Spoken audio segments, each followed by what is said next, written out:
Começando mais um Papo de Casal.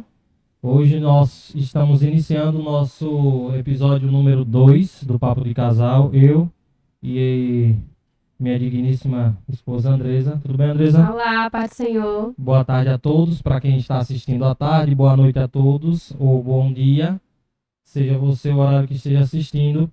Hoje nós estamos aqui com dois irmãos em Cristo, mais dois irmãos em Cristo, um casal constituído por Deus, eu acredito.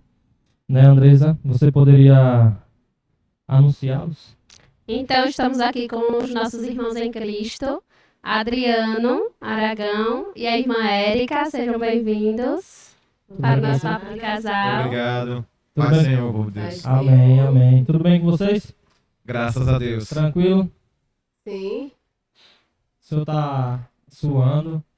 calor. O ambiente. Tá aqui. A gente tá gravando próximo a uma parede muito quente. Aí tá...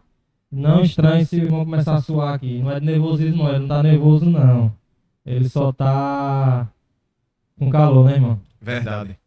Então, bora começar nossa conversa? Vamos.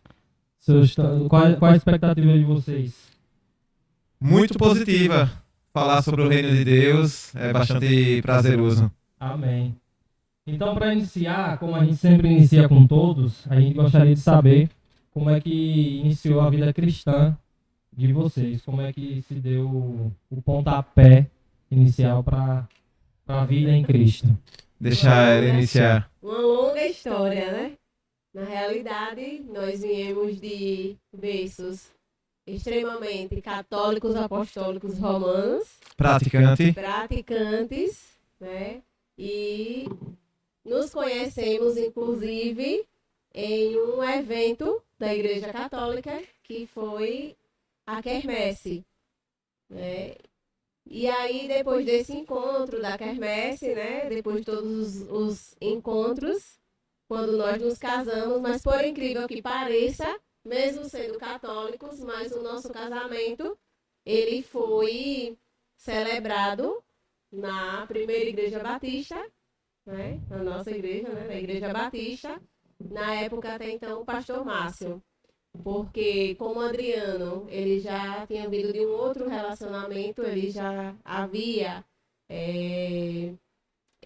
já tinha tido a celebração do matrimônio na Igreja Católica e com isso não se pode, né? É uma nova celebração, só depois que faz os trâmites em que tem que enviar uma carta lá para Roma e tal, até que eles autorizem a anulação do casamento.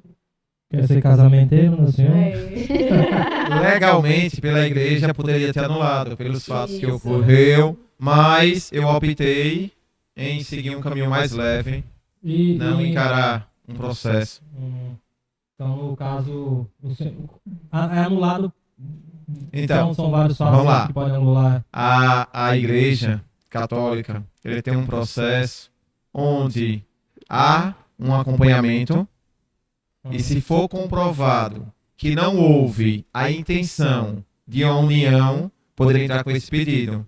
A minha ex-mulher, no processo do casamento, ela chegou a declarar que casava comigo, se não desse certo, separava. Então ela não tinha uma perspectiva de construção de união. Só por esse argumento, junto com as testemunhas, quem tinha convivência, a gente poderia entrar com o processo e anularia. Que hoje é bastante comum na Igreja Católica anular o casamento. Hoje pode anular. Casos, não são todos. Entendi. Não é dizer, eu casei hoje, amanhã separo, não. Se tiver uma comprovação, se tiver um histórico, se não tiver dentro do princípio do casamento, pode sim. Viu, o senhor Eugênio, que é casado novo? Não, meu irmão, só se for com a mesma esposa.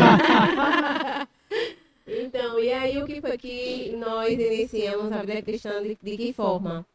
Minha prima, a qual eu chamo de mãe, Messia, ela já era da Igreja Batista.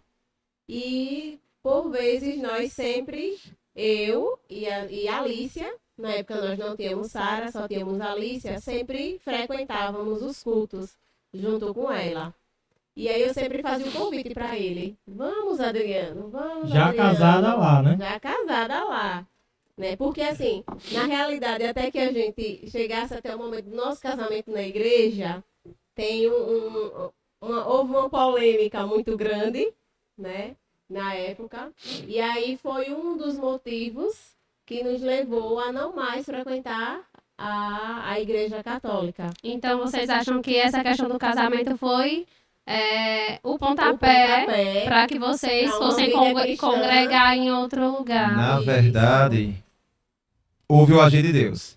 É. Quando a gente tentou fazer a nossa união, não dentro da igreja, mas simbolicamente, onde dentro da convicção não existe simbologia. O casamento tem que ser uma cerimônia, um sacramento. E aí, a gente primeiro buscou ajuda na igreja que a gente frequentava. O padre da época deu as costas, não deu importância. E aí a gente ficou, quando conhecia o pastor, não tinha uma convivência da igreja, mas conhecia profissionalmente. E aí surgiu a oportunidade, ele fez o convite, a gente pediu a ele, ele disse que faria com um compromisso. Se a gente participasse do curso de noivos. Que aí veio o pontapé inicial. Porque nada vai acontecer por acaso. Deus vai preparando o solo. Coincidência, quando eu vim aqui para Cristinápolis, vinha com uma perspectiva. Hoje já me considero até mais filho do que outro, não bastardo, né, de fora. Como é? Cristinapolitano. Ou pode ser cristinapolense também. As duas formas estão corretas. E dessa convicção, o que mais me deu embasamento foi a questão do curso, onde a gente consegue, há 16 anos atrás, colocar em práticas hoje.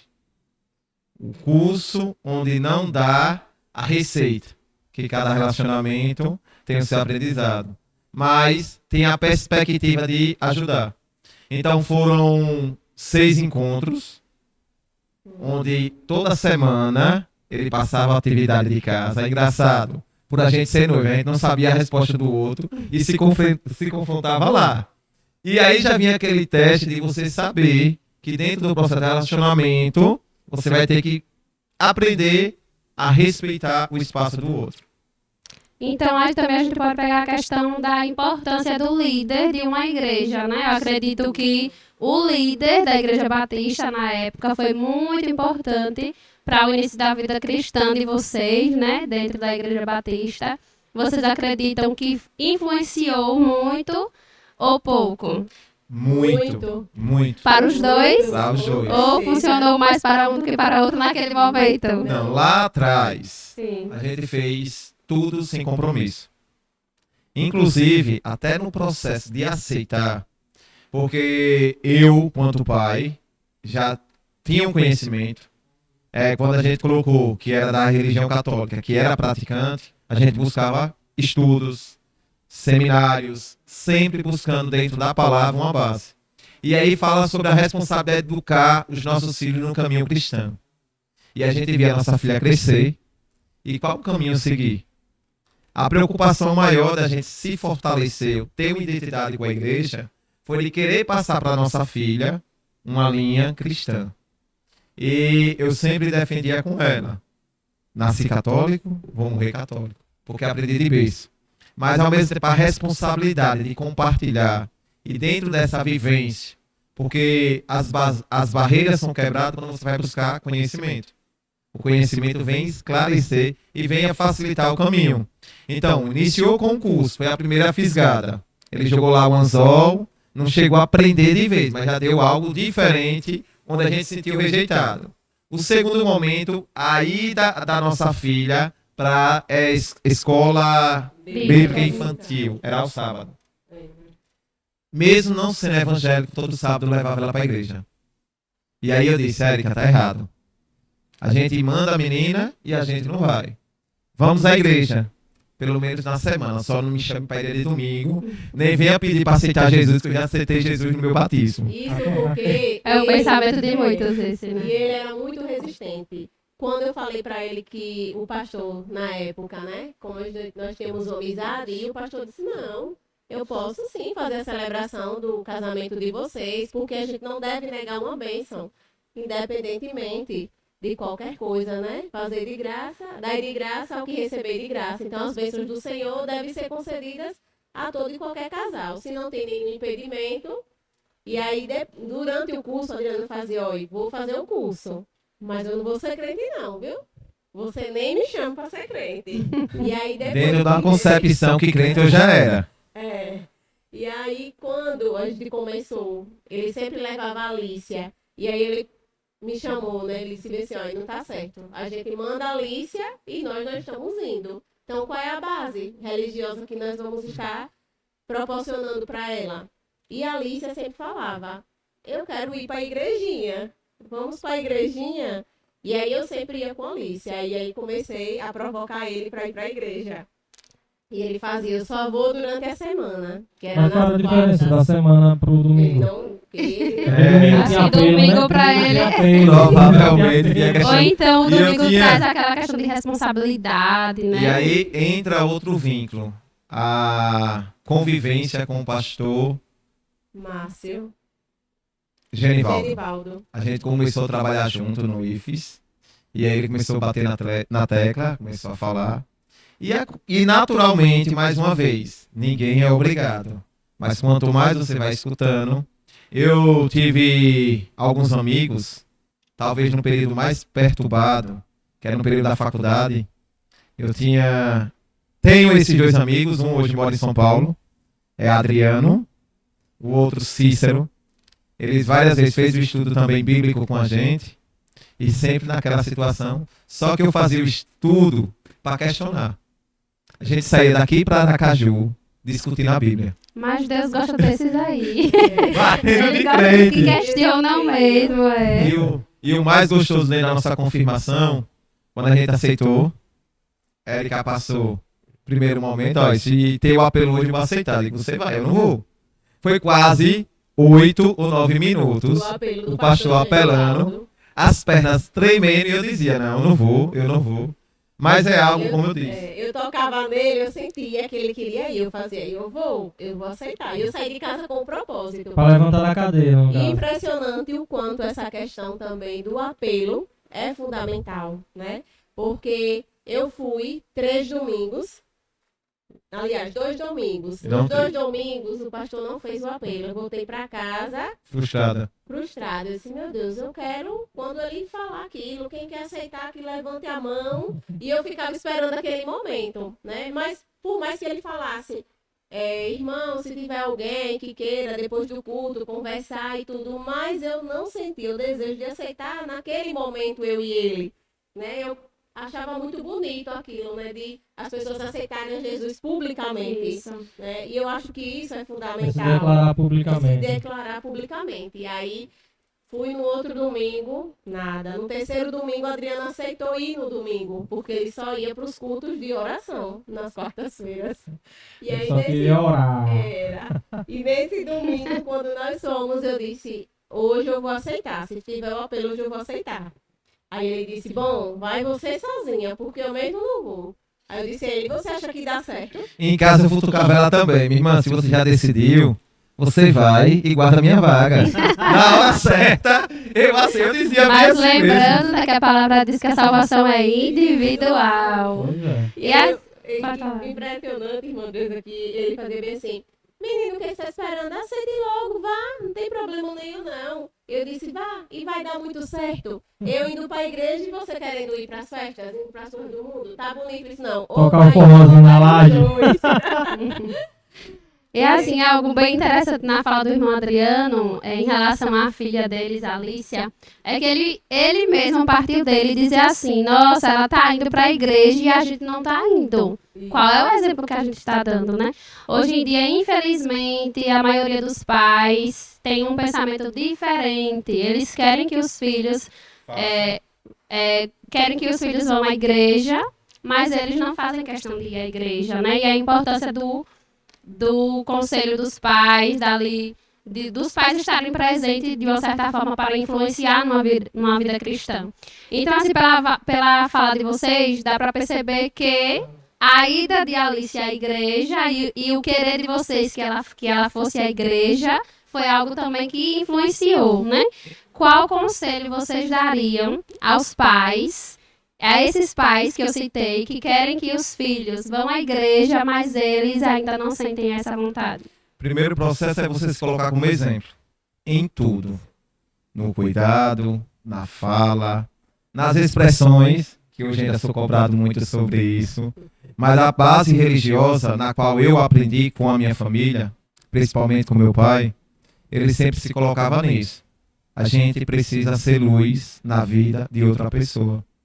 E dentro de uma perspectiva que eu sempre me coloquei, doar a família, eu preciso ser uma referência. Seja na vida religiosa, na vida profissional, que hoje ela é estudante, mas ela tem que ter uma referência de gostar, de estimular o estudo, porque se não tiver na família, vai chegar com quem? E essa segunda pescada, a segunda mordida da isca, de usar a nossa filha, mais uma vez, o propósito de Deus. Ele sabia, no meu ponto fraco, ele sabia que mexe comigo se mexer com minha família. Para mim, eu perdo todas as minhas forças se eu não tiver na base a família. E eu acho também fundamental para os pais que a própria palavra do Senhor nos ensina, né? Nos chama a atenção, adverte aos pais para isso, né? Que nós devemos ensinar aos nossos filhos o caminho que eles devem seguir, né? Os caminhos que eles devem andar. Então, é nós que temos essa missão aqui na Terra, de orientar os nossos filhos, de ouvir, de conversar com os nossos filhos. Então, não adiantaria nós estimularmos ela a continuar a ir para a igreja, porque ia chegar um momento que ela ia se espelhar em nós, enquanto os pais. Alguns pais até, na verdade, obrigam seus filhos a ir à igreja, né? E esse pode não ser o melhor caminho, porque depois o filho, como você disse, não vai se espelhar nele. No caso de vocês que têm uma filha adolescente já, né? Tem outra que já está caminhando para essa fase. Como vocês lidam com essa questão do evangelho? Vocês acham que, de uma certa forma, ela foi porque vocês levavam, ou ela desde cedo já sentia mesmo essa vontade de conhecer mais a Cristo? Talvez a minha base, quanto família, influenciou muito. Porque na minha adolescência, eu tive um processo na separação dos meus pais. Eu me apeguei dentro de um pilar à base religiosa. Então, eu com 15 anos comecei a assumir um compromisso, onde me deu uma direção para que eu se tornasse o que eu sou hoje. Graças a Deus, tive uma oportunidade de aprender, de buscar, de se envolver. E quando você transmite isso sem a obrigação, passa a ser algo natural. Então, nossas filhas, e aí todas as filhas vão se espelhar. Primeiro modelo, o pai. Se falar primeiro pela profissão. Normalmente, os filhos, quando começam a falar, quer copiar tudo que o pai e a mãe faz, que são reflexos. E além de Adriano comentar dessa base familiar dele, a minha família toda é católica, né, e praticante. Então eu também, desde de pequenininha, eu sempre fui para catequismo, participava de coral, então tinha uma vida já ativa também na igreja. Então, eu acredito que também esse foi um espelho. Então, assim, desde que ela nasceu, os primeiros presentes de Alicia foram Bíblias. Né? A Bíblia do bebê, depois a Bíblia da criança. Então, assim, ela sempre foi estimulada, né, a buscar, a ter a fé em Deus, né, a acreditar, a aprender a fazer as orações, né?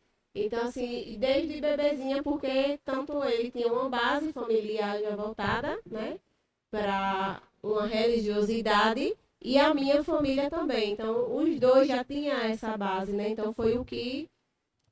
E esse mesmo modelo, nos nossos encontros em família, a gente tem um hábito de fazer, temos o costume de dominar o processo da oração.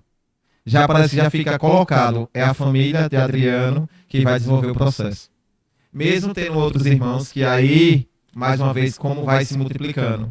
Depois que a gente se converteu, depois que a gente se comprometeu com a igreja, a gente tenta fazer a avaliação e não via reflexo. Teve um período que a gente se sentiu desestimulado, se afastamos. Um cunhado meu chegou para mim e disse, cara, hoje eu estou na igreja por causa de você. Você que me deu um exemplo, você que me colocou, e agora você quer dizer que vai largar o osso? Não, meu irmão, não aceito isso não. Eu quero que você volte para a Coração sua não acelerou igreja. não na hora que eu vi isso. Rapaz. E aí, essa fala de Deus como é importante, né? Uma rasteira. Enquanto a gente estava se sentindo inútil, Deus vai levantar alguém que você, sem perceber, mudou a vida dele. Hoje é ele, a esposa, o filho evangélico. Meu outro irmão, que ia e voltava, também assumiu o compromisso. Hoje ele é diácono. Hoje a mulher dele, a enteada dele também é evangélica. E aí a gente vai colocando, porque na verdade o ser humano tem o hábito de querer conquistas.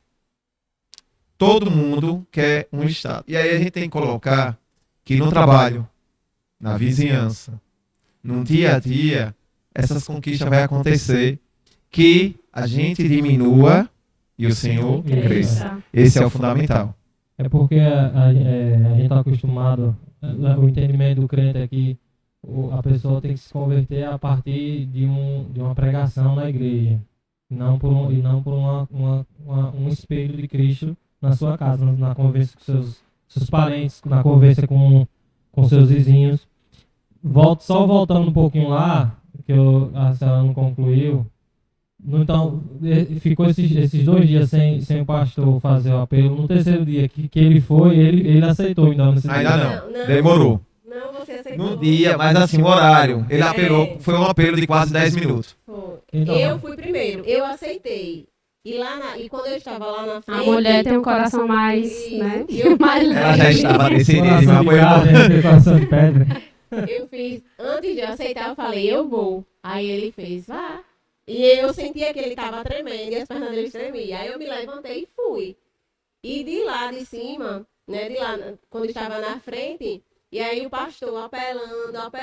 Pastor é Genivaldo. Era Genivaldo. Era Genivaldo. E o pastor Genivaldo é boca quente. Negão é persistente. E Ele já conhecia, meu irmão, já pegou no ponto fraco. Não, impressionante que eu fiquei com os olhos fechados, me mantive em oração e eu ficava, meu Deus, encoraje, levanta Adriano.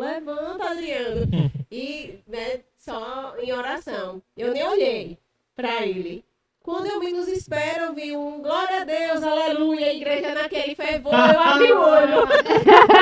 Quem era que tava lá? Eu abri o olho, Adriano do meu lado. Aí ele alguém fez assim. Eu não resisti.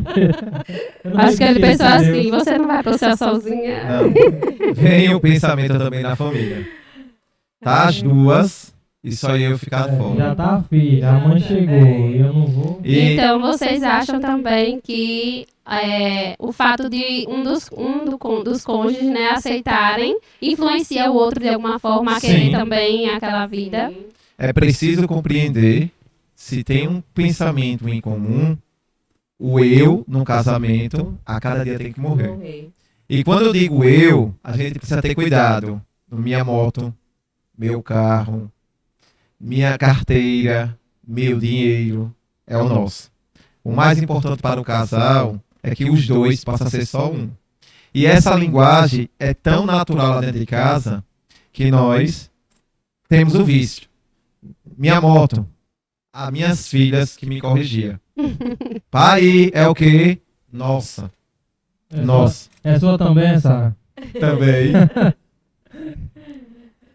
E lá em casa é nossa dívida, né, Deus? As dívidas também. Tudo de Lá em bom. casa, através do curso mesmo, lá em casa a gente tem uma dinâmica que eu até coloco que todos os casais consigam compreender isso.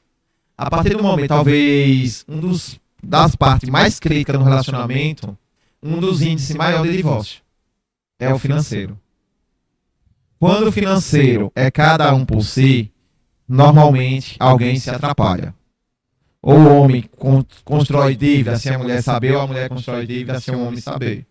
Isso vai ser natural. Lá em casa a gente recebe uma planilha, a gente tem o hábito de colocar em contas, isso a gente aprendeu no curso de casais, Oficial, isso. E o curso que foi dentro da Igreja Batista, foi que eu por aconselho a Márcio. todo mundo que pretende se casar, que faça um curso. E dentro dessa colocação, colocou o seguinte, o que a gente ganha, o que a gente gasta e o que a gente guarda.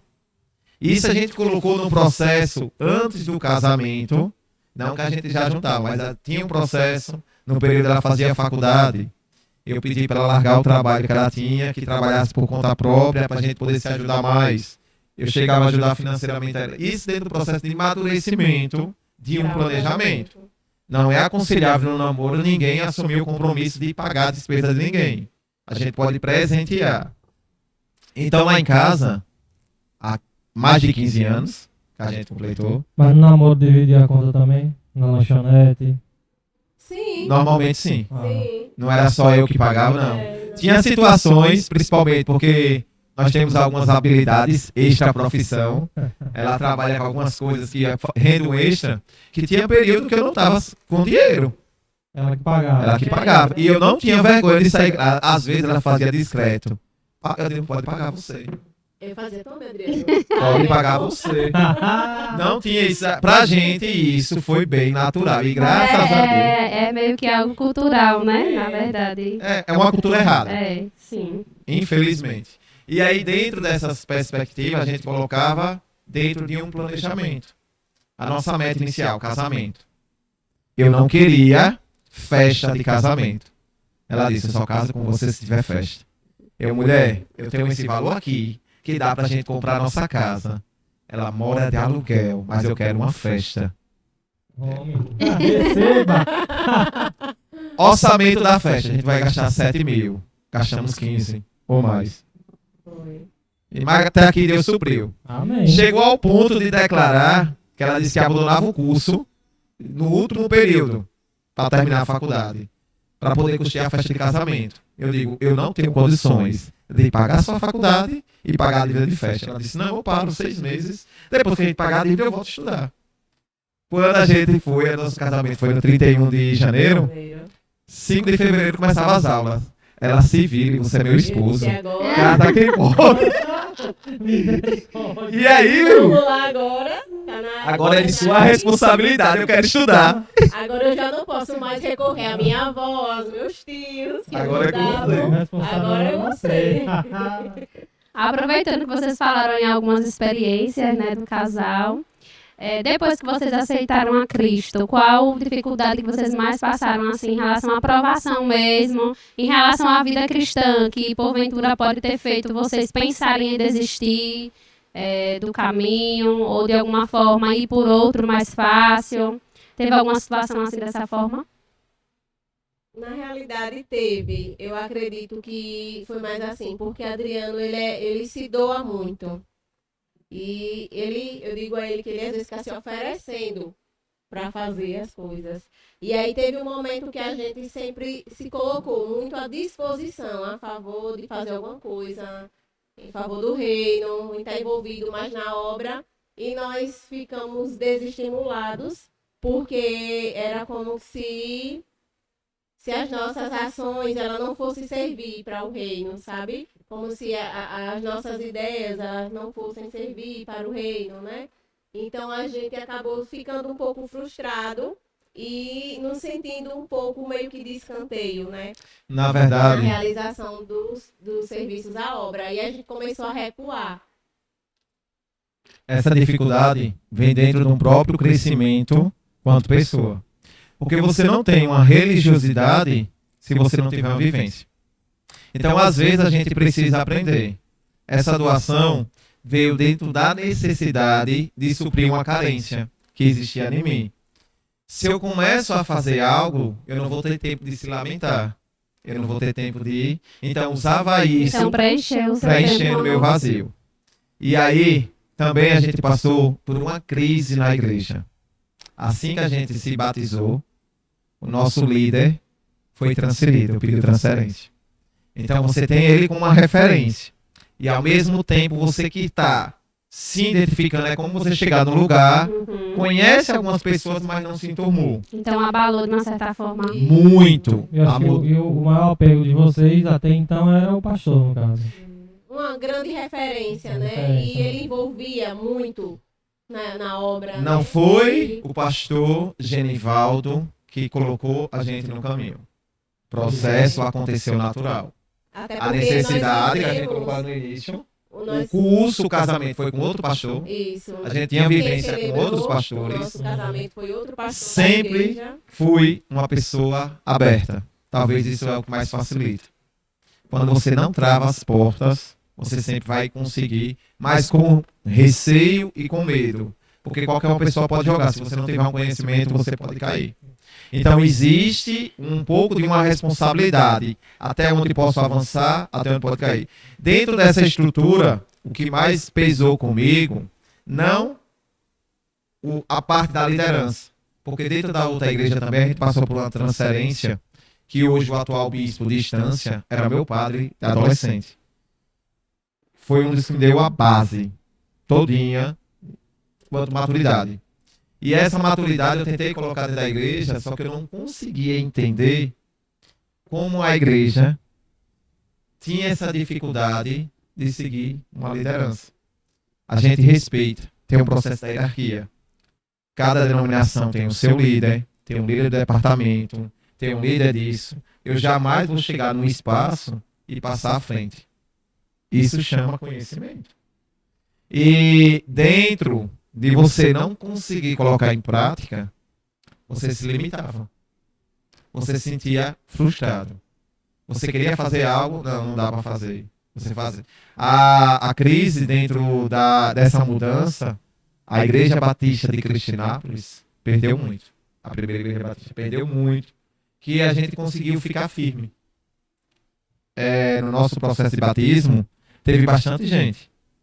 Eu acredito que não ficou 50% das pessoas que se batizaram na época com a gente. Foi. Muita gente. Vocês são profissionais e trabalham. Acho que só a irmã que não trabalha na área dela, né? Trabalha? Trabalha na sua área que você trabalha. É. Em cada área específica, eu acho que até a sua, da irmã, é mais humanizada, né? Nesse sentido. Não que a sua não seja, mas acho que a sua traz mais isso, que a sua trabalha com pessoas, né? Com ação social. Dentro da profissão de vocês, no meio das pessoas que vocês trabalham, que vocês de uma certa forma lideram, até onde Jesus chega para essas pessoas? Na minha, em todo momento. Todos os momentos. Porque Meu irmão, a gente acaba até sendo referência. Quando às vezes estão ouvindo certo tipo de música, e se a gente estiver no ambiente, eles param. respeitam, não escutam. Reunião de trabalho. Sempre Irmã Andressa pedem. trabalha em um departamento comigo, lá no Colégio Monteiro Lobato. Sempre vai colocar, Adriano, faça oração. Esses dias, no mês de janeiro, não foi? Teve aniversário da primeira dama, lá em Salgado. Tinha pastores, evangelista, Adriano, faça oração. Então, essa referência dá dentro de uma vivência. Eu tenho um projeto, que eu digo projeto social, que é a Equipe 100% de Saúde, onde eu tentei usar como um processo de evangelização. E eu já ouvi pessoas dizer que não vai para o grupo pelo treino, e sim pela oração. No final de cada Que dia. às vezes a oração é que alivia o que ela está passando. E aí a gente coloca. As crianças, a gente sai, vamos participar de uma competição. Na viagem, no momento do jogo e pós-jogo, tem que ter oração. Porque se a gente começar a colocar isso como uma referência, que aí a gente não vai estar colocando que, sei lá, como é que está na sua casa, sei lá, não, a gente tem que fazer nosso contato. A oportunidade que Deus dá é única. A gente tem uma vivência aqui no projeto Somente um Toque, onde está tendo um projeto de funcional, onde está tendo um projeto de jiu-jitsu, né? Isso. E está sendo uma referência de oração. Então, era outra coisa que me questionava muito, o irmão Rafael. Como eu usar a minha profissão Em favor do reino. o favor do reino. Eu sempre me coloquei isso. Há quase 13 anos que eu trabalho como funcional ali, nessa mesma dinâmica. Iniciei na intenção de mudar a vida de Érica, da família, era América, Mônica e Messia. Esse foi o meu alvo. Eu já cheguei ao ponto de ter 60 mulheres numa tarde ali. E ter um cadastro de reserva. Tinha uma lista de telefone, quando uma pessoa desistisse, outra entrava. E assim, acho que no nosso ambiente de trabalho, em qualquer ambiente, né? Quando a gente é transformado pelo Espírito Santo, quando a gente aceita Jesus e aceita a transformação de nossas vidas, a gente está aqui para ser o quê? Sal da terra e luz do mundo. Então, em qualquer ambiente que nós estivermos inseridos, a gente busca isso, né? Ser luz na vida de outras pessoas. É impressionante que no ambiente de trabalho, às vezes estão discutindo questões de religiosidade ou algo sobre a Bíblia e todo mundo sempre para. Érica, você que lê a Bíblia, diga aí, tem isso assim na Bíblia? Então, assim, né? Acaba assim, sendo uma referência, né? De buscar. A nossa referência vem bem um pouco mais à frente, que a gente coloca o seguinte, a gente tem um hábito, trabalha fora em outra cidade, todos os dias, ao entrar no carro, a gente faz um momento de oração. E quando a gente dava uma carona, no início a gente começou a ficar com vergonha. E a gente parava de fazer oração, só fazia oração quando a pessoa saía dentro do carro. Se a carona seja de Cheguei para ele e disse, está errado. A pessoa que tem que se adequar à nossa norma. Justamente. Ele está dentro do ambiente nosso. E ele tem que sair daqui renovado, tem que sair daqui num momento diferente. Então, todas as pessoas que entram no nosso carro, se a gente já fez a oração, perfeito, a pessoa vai seguir a viagem dele tranquilo. Mas se não, pessoal, só um minutinho, a gente vai fazer um momento de oração. Até porque isso também é evangelização, né? A gente faz a nossa devocional dentro do carro, que a gente faz a devocional juntos, quando a gente está indo para o trabalho. E aí, a gente faz a devocional, a pessoa participa da devocional e depois a gente entra em outros assuntos. Isso, até porque se a gente deixar com que essa pessoa, a gente tiver a oportunidade de pregar a palavra para essa pessoa de diferentes formas, seja orando, fazendo a devocional, enfim. A gente tem a oportunidade, a gente não faz, a gente deixa passar no carro, deixa descer do carro para ir. Pode ser que aquela pessoa está lá necessitando ouvir algo, ela não ouviu, não deu tempo dela ouvir de uma outra pessoa, de alguém, porque o tempo dela ouvir era aquele. Acontece alguma coisa e o sangue é derramado sobre nós. E às vezes, não só a pessoa está precisando, mas nós sentimos a vontade de falar. Isso. Né? E por muitas vezes, acredito que já aconteceu com vocês, pode ser que sim, pode ser que não, mas comigo já, de ter a vontade de falar algo, mas não falar por algum motivo, por ter outras pessoas, pelo Ou medo que o lugar. outro vai receber. Sim, pela reação que o outro vai ter. Então, a gente, de uma certa forma, em algumas situações, se limita em levar a palavra, mas o que a gente tem que se apegar é que a palavra de Deus pede pra gente ser forte e corajoso. Então, jogar toda a vergonha no lixo, né? Que aí não vai servir para esse momento e que a gente possa ganhar cada dia mais almas para Jesus. Amém. Amém. Amém. E aí, já tá quase no final, né? Já? Já. Eu pensei que ia ser uma coisa assim. 3 horas. A gente poderia ficar aqui até a noite, virar a noite. Só que hoje a gente tem que ser um pouquinho mais breve, né? Porque a gente tem compromisso daqui a pouco, né? Tem Tem programação. compromisso enorme. O seu a gente falou muito hoje de tá dando um problema aí, Tá travando? Mas está todas funcionando. Às vezes é por conta do... Na internet. Não, na internet não, do processador. Bota aí no carregador lá embaixo, já tá lá separado já lá. É só colocar lá e aí. Acho que é isso mesmo aí, é só botar no carregador. Tem extensão aí, vai voltar ao normal. Porque ele tá pedindo a rede já. Vai voltar, as câmeras vão voltar ao normal. Não E foi? a gente tem compromisso hoje, acontece, viu gente? Aí, tá vendo? Ele tava precisando de alimento, assim como a gente tava. Energia. Energia, E a energia do computador, infelizmente, como é uma máquina, ela não é da palavra de Deus, é da energia mesmo, elétrica. Se fosse da palavra, já tava cheio. Aí, e aí tem compromisso hoje, mais tarde a gente tem o vídeo só vai sair na terça, a gente tá gravando hoje, é sábado.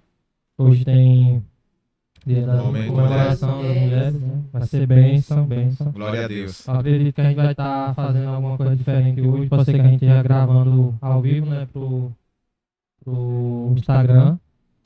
E aí a gente falou muito hoje de uma pessoa meio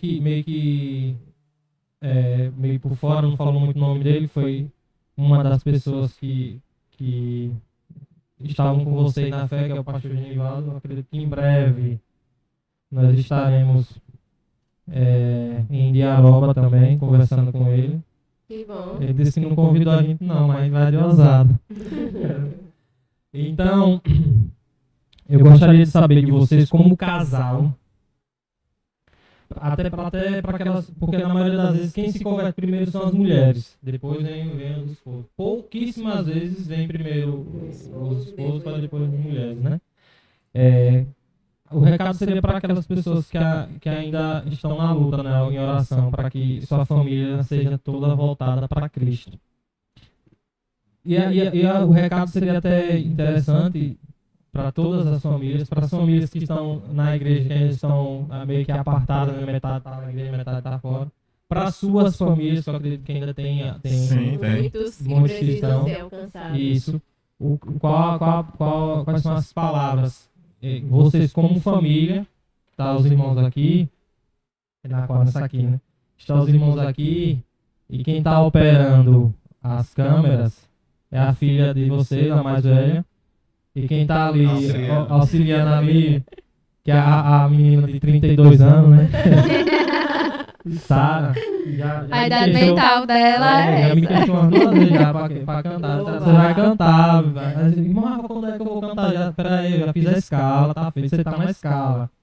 Aí, como família em Cristo, o recado para vocês, tanto para as pessoas que estão no caminho, para elas persistirem em oração, para que as outras se voltem para Cristo, e para aquelas que ainda acham que estão crentes em Cristo, mas que o caminho ainda não é verdadeiramente aquele que eles estão, né? Ainda estão meio que por fora do assunto. Primeiro momento é você entender que essa luta não é sua. Você vai ter que se colocar para que o Espírito Santo possa agir em você e na vida dos seus familiares. Um dos maiores erros é você ter que fazer algo por mim. Ninguém faz nada por ninguém. Você precisa deixar, preparar o terreno. E Adriano, qual seria esse terreno? Nada melhor que sua vida como uma referência. Você não vai conseguir mudar o outro. E aí eu vou colocar dentro da prática para fechar esse assunto. A minha profissão requer que você seja modelo. Eu sempre fui obeso. Desde a minha adolescência eu sempre fui uma pessoa acima do meu peso. Não estou no meu peso ideal, mas passou por um processo de mudança. Dentro dessa mudança, talvez seja como esse exemplo que a pessoa tem que colocar dentro da fé. Hoje, a gente realizou uma prova e pela primeira vez as minhas duas filhas participaram. A Sara correu também, velho? Sara, Alicia, Érica. Foi uma corrida em família. A fé, a vivência religiosa é uma corrida, é uma maratona diária. Que cada dia você tem que treinar, se alimentar, descansar e esperar o metabolismo funcionar. A fé não vai ser tão diferente. Se você não tiver a pilar da palavra, se você não tiver o joelho no chão com a oração, e se você não tiver a vivência com o testemunho. Muitas vezes o que a gente falha é cobrar. Você não foi para a igreja.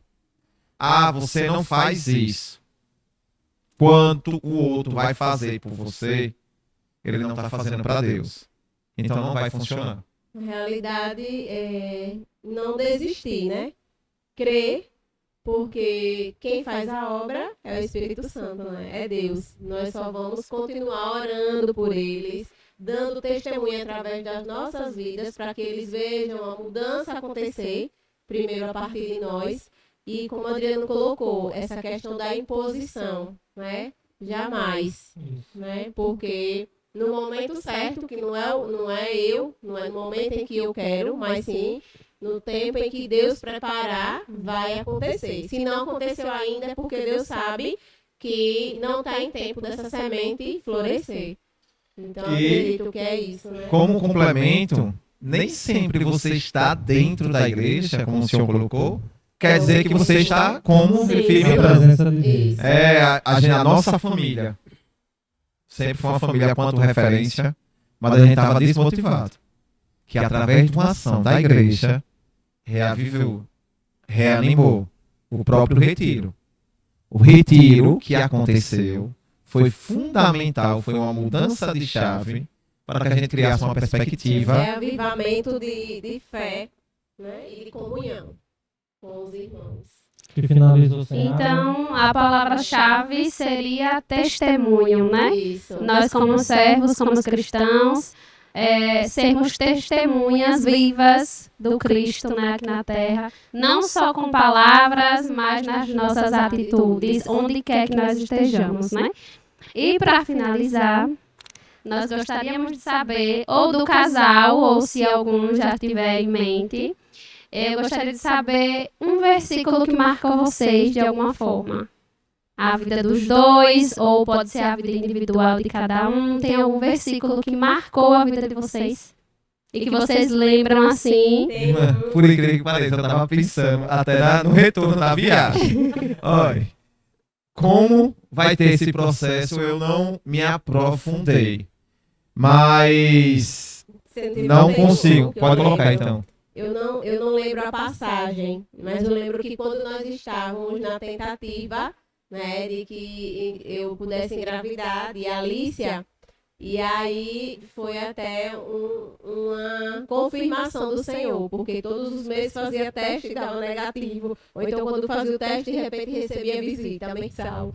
E aí, nesse dia, exclusivamente, eu orei, abri a Bíblia, antes de abrir a Bíblia, eu orei e disse: Senhor, que o Senhor me confirme que eu já tinha comprado o teste. Eu disse que se não for para esse mês, que fique para o próximo, para eu não gastar.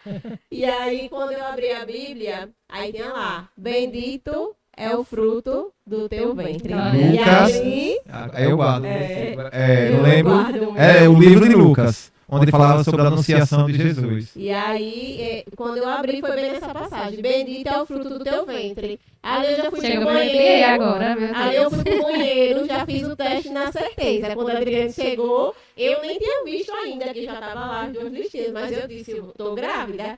Ele disse: como você sabe? Eu disse: porque eu abri a Bíblia e tinha esse versículo. Mas eu não acreditei. Peguei ela pela mão, fomos para a clínica. Olha aí, gente, não precisa gastar dinheiro com teste, viu? É só abrir a Bíblia. Se você estiver ali na fé mesmo, Deus fala, Deus fala, porque Ele conhece e sonda os corações. E você, irmão, tem algum? Então, eu também não consigo lembrar agora o Exatamente, versículo, o livro, mas é aquela base mesmo: conhecereis a verdade e a verdade vos libertará. Porque eu precisei quebrar preceitos, princípios, principalmente doutrina familiar. Eu acho que a nossa limitação é quando a gente tem uma família doutrinada. Isso tem que ter preocupação. A gente precisa dar conhecimento e dar condições com que ela busque mais, que tenha sede. Em nossos momentos de orações, eu sempre coloco que minhas filhas, cada dia mais, tenham sede de buscar conhecimento sobre o reino, que tenha sede de buscar as coisas de Deus. E nesses momentos em família, mesmo ela não tendo idade, que a Alice já está completando os 14 anos, até pelo futuro namorado dela a gente ora. Embora partir mais de Adriano, sabe essa oração. Deus Porque ainda... talvez eu seja por sofrer. Deus ainda não colocou meu coração para estar orando assim, dizer Mas acredita, A gente tem que orar, né? acredita que eu já orei por Amém, Agnes. mas é preciso também. isso. Já orei. Não sei se Rafa já orou, né? Mas eu já orei. Os pais são mais resistentes. Ou não, né? Meu irmão, tá cedo. Sarinha Mas nasceu. a gente tem que orar realmente, Tem que orar. pedir a Deus, né? Que Ele possa colocar, né? Os varões temente a Ele. É, que não seja também, um né? cabinha meio ousado, entrão, já achei que querendo abrir a geladeira, não tomar tapa na vez. Só tomar o controle da TV já vai mudar muito, meu irmão. No dia seguinte cai fora. Não. Gente, vou não prolongar, mas só lembrando isso. Na nossa construção da nossa casa, eu dizia sobre isso já.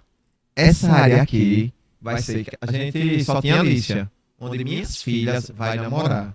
Pra ele não passar pro sofá. É da garagem pra sala. Mas tem que estar vigiando na garagem também, meu irmão. E garagem, e Sara? Só que aí vem Sara, né? Vem Sara. Então não tem... A estratégia de você colocar uma janela bem no próximo onde era o local. É. Todo mundo passou por fase de namoro, irmão. Meu Deus. Eu já tô meio... Enfim. É, depois dessa, fica terminando piada. Tô fazendo um contrato com a Agnes, só vai casar depois dos 40. Pessoal, a gente agradece a aceitação do casal em estar conversando conosco nessa tarde. Eu quero agradecer a quem está assistindo, vai estar assistindo. Eu creio que vocês vão estar se alimentando daquilo que foi necessário para vocês. O que é necessário, Deus vai nutrir, vai levar até os seus pensamentos e o coração.